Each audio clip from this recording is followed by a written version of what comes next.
네, 시장의 흐름을 꿰뚫는 핵심 바로 왜라는 질문입니다. 종목에는 이유 없는 상승도 하락도 없습니다. 냉철한 분석과 집요한 질문으로 시장의 본질을 파헤칩니다. 숫자 너머의 진짜 흐름을 지금부터 짚어봅니다.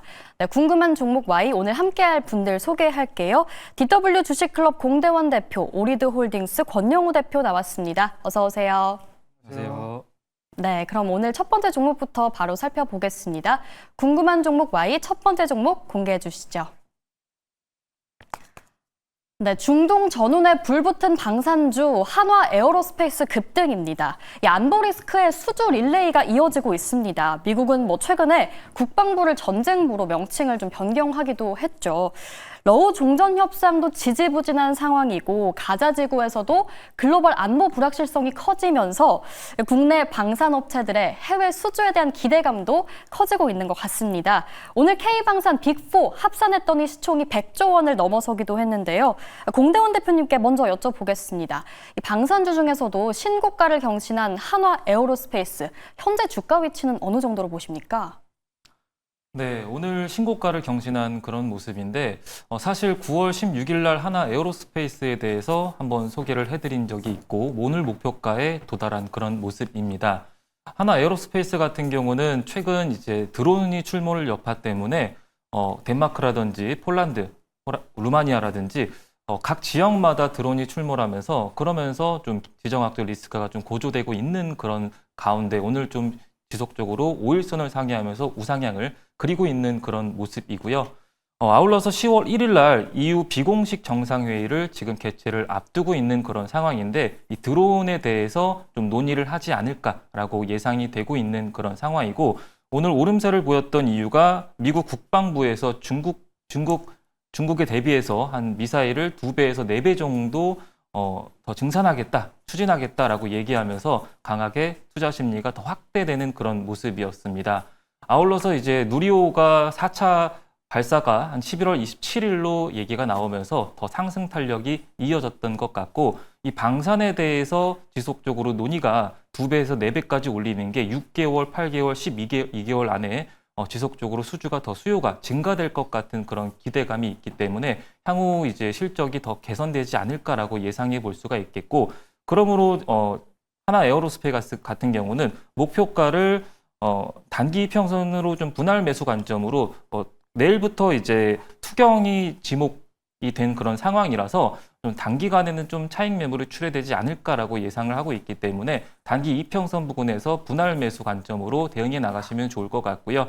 목표가는 120만 원 잡아드리고 손절가는 103만 원 잡고 대응해 나가시면 좋을 것 같습니다. 네, 한화 에어로스페이스 목표가 120만 원, 손절가 103만 원 제시해 주셨습니다.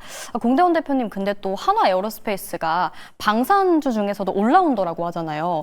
그럼 이 섹터 내에서는 탑픽 종목으로 보시나요? 현대롭템도 있고 하나 에어로스페이스도 있는데 네.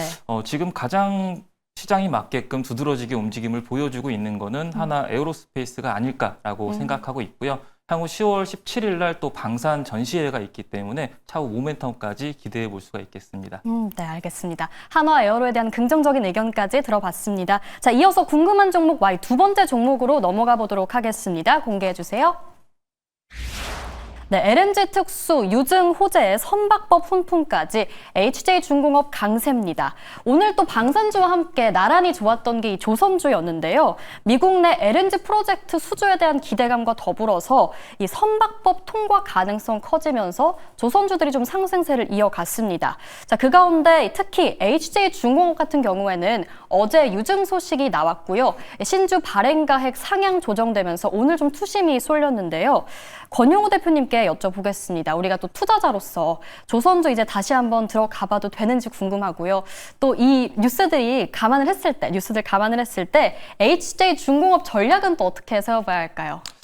일단 오늘 흐름을 보고 시장이 일단 오늘 좋지 않았음에도 불구하고 HJ중공업은 8%대 상승 마감이 나왔거든요. 근데 이게 왜 그런가 봤더니 전날에 최대 주주의 유상증자 정정 공시가 나오면서 상승의 재료가 좀 됐던 것 같습니다. 그래서 오늘 공시 내용을 좀 제가 해석을 해드리자면 이게 원래 정정 전에는 2천억 가량의 매수 단가가 28,450원이었는데 지금 정정 후에 보니까 29,900원으로 이게 1,500원 가량이 상향됐거든요. 보통 이게 굉장히 이례적이다라고 볼 수 있는 게 주가가 떨어지고 있으면 발행가액을 조정을 하는 정정 공시가 자주 나옵니다. 근데 발행가액을 낮추면 낮췄지 이렇게 상향해서 가져가는 경우는 거의 없다라고 보시면 되거든요. 근데 이렇게 1,500원이나 상향해서 규모가 이제 2,000억에서 2,100원 정도가 늘어났는데 원래 발행가액을 낮출 때 어떤 그 발행가액을 선정할 때 기준이 이제 최근 일주일간의 산술평균 주가 그리고 1개월간의 산술평균 주가에서 더 낮은 값으로 설정할 수 있습니다. 그러니까 할인율을 지금 기준에서 봤을 때 18% 이상을 할인해서 가져갈 수 있음에도 불구하고 최대 주주가 29,900원에 이렇게 돈을 더 내서 가져간다라는 거는 사실 투자자분들께 힌트를 준 겁니다. 이 공시를 통해서 내가 이 기업에 대해서 이 사업성에 대해서 그리고 성장 잠재력에 대해서 나는 지금의 단가를 좀 더 비싸게 가져가도 결국에는 이 주가는 고점을 돌파할 거고 추가 상승이 나올 수 있는 그런 모멘텀이 있는 주식이다라는 거에 대한 어떤 이런 자신감을 우리 주주 여러분들께 보여드렸다. 이렇게 해석을 해드리고 싶고요. 또 이제 HJ중공업이 최근에 그 미국 해군에서 며칠 전에 영도 조선소를 방문을 했습니다. 보통 이제 협상이 어느 정도 마무리가 됐을 때 방문을 하거든요. 그래서 어떤 연내에 이제 협상에 대한 결과가 좀 좋은 방안으로 좀 나오지 않을까라는 그런 기대감을 가지시면 좋을 것 같고요.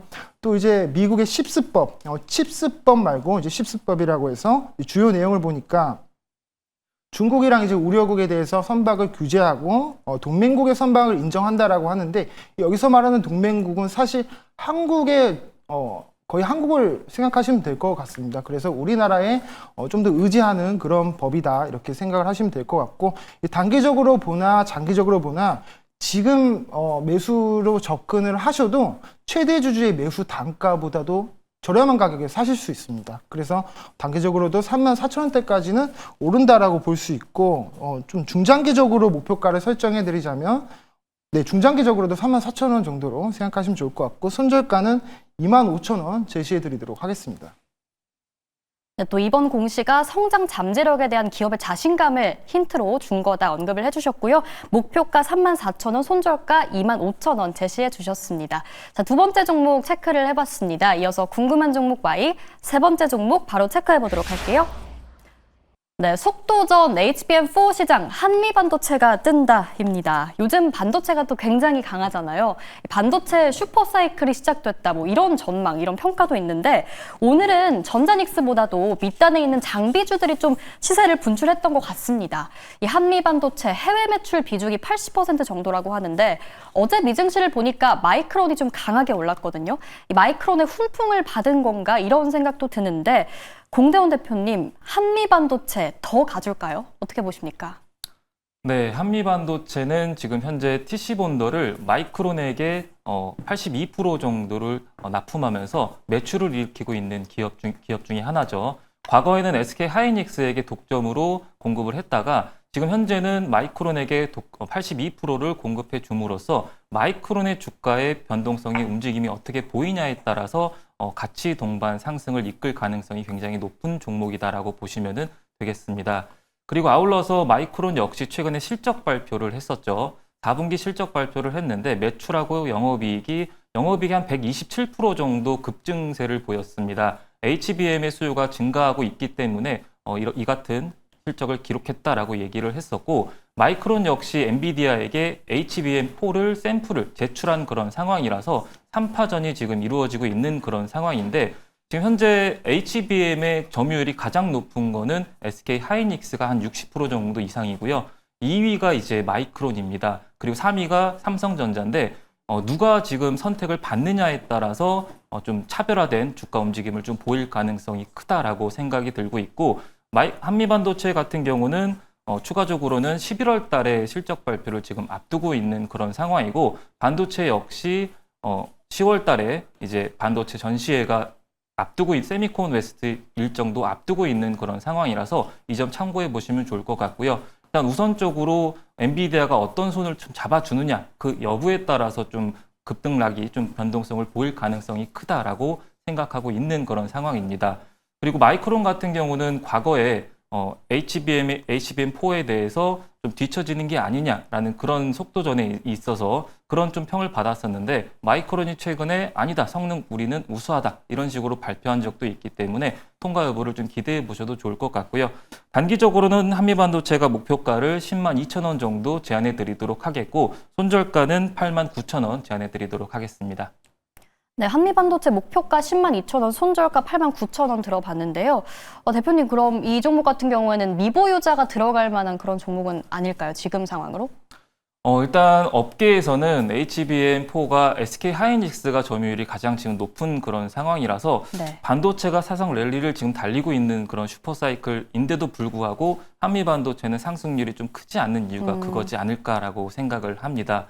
그렇기 때문에 신규 접근하시는 분들은 전고점 라인을 돌파하는지 혹은 마이크로의 손을 잡아주는지 그 여부를 보면서 대응해 나가시는 게 좋을 것 같습니다. 네, 알겠습니다. 현재 상승폭 좀 제한적이기 때문에 아직까지는 보유자의 영역이다까지 이야기 들어봤습니다. 자, 그럼 이어서 궁금한 종목 Y 네 번째 종목 살펴보도록 하겠습니다. 공개해 주세요. 네, 의료 AI 왕좌 탈환을 외치는 로킷 헬스케어 폭등입니다. 오늘 장에서만 10% 넘게 올랐고요. 또 한 달 사이에 70% 넘게 폭등한 종목입니다. 재생의료 3D 바이오 프린팅 사업으로 주가가 힘을 받아가는 것 같은데요. 또 최근 한 달간 수급을 보면 외국인이나 기관의 매수도 좀 연속적으로 들어오고 있는 것 같거든요. 그럼 권영우 대표님, 이 종목 같은 경우에 단기적으로 말고 좀 장기적으로 볼 만한 종목인가요? 아니요, 장기적으로 볼 만한 종목은 아닌 것 같습니다. 일단 오늘같이 시장이 좀 전체적으로 조정이 나온 날에 이제 이슈몰이를 좀 잘했다, 이렇게 평가를 하고 있고요. 로킷 헬스케어가 가지고 있는 뭐 안 좋다라는 그런 건 아니고요. 로킷 헬스케어가 가지고 있는 강점은 이제 상장 후에 첫 분기 흑자를 달성했고 또 이제 로키 제노믹스 공간 전사체 분석 서비스를 론칭을 했습니다. 여기서 좀 발생되는 매출이 늘어날 수도 있다라는 어떤 기대감이 좀 작용을 하는 것 같고요. 또 당뇨병 관련해서도 지금 미국 특허를 등록을 했기 때문에 이거에 대한 기대감도 지금 주가에 반영을 하면서 지금 상장하고 나서의 그 최고점 23,000원대를 돌파하는 이 박스권 상단을 돌파하는 흐름이 나와줬는데 신규로 이제 진입을 고려하시는 분들이라면 사실 앞서서 설명드렸던 HJ 중공업도 있고 좋은 종목은 많으니까 이런 종목들 AI, 의료 AI 쪽은 아직은 조금 시기상조인 측면이 있습니다. 그렇기 때문에 어떤 보유자 분들만 추가 상승이 나온다라고 했을 때 분할 매도로 익절을 하시는 게 좀 좋을 것 같고 목표가는 오늘 좀 꼬리를 달았었던 27,000원대로 목표가 설정해 드리고 싶고요. 손절가는 24,000원 정도로 설정해 드리도록 하겠습니다. 결국 신규 진입은 금지다, 들어가지 마라 이렇게 언급을 해주셨는데 사실 대표님 최근에 바이오나 헬스케어 업종들 전반적으로 좀 투심이 개선된 것 같거든요. 네네. 그러면 그럼에도 불구하고 의료 AI주는 로킷 헬스케어 말고는 딱히 볼 필요 없을까요? 아나운서님께서 방금 말씀을 해주셨듯이 최근에 제약바이오들의 투심이 좋아졌다라는 거는 네.